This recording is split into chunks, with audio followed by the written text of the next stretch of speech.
Xonalar tozalanmagan. Kecha ishdan vaqtga ketib qolsan. Bugundan boshlab ishdan bo'shaydi. Sababi bor edi, xo'jayin. Yig'ishtir, hech qanday sababini bilmayman.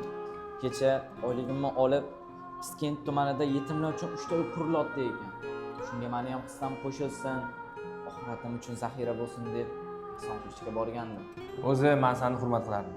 Bugundan hurmatim yana oshdi. Bugundan boshlab mana bu o'quv markazi seniki. Nima? Nimaga yig'layapsan? Onam ertalab ishxonamga o'g'lim oylik olgandir. Olgan bizni uyga bozorlik qilamizmi deb kelgandilar.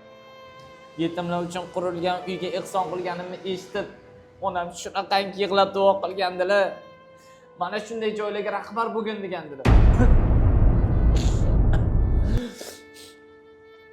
Sizlar ham o'zingiz muhtoj bo'lib turgan paytingizda yetimlar uchun qurilayotgan uyga ehson qilgan bo'larmidingiz?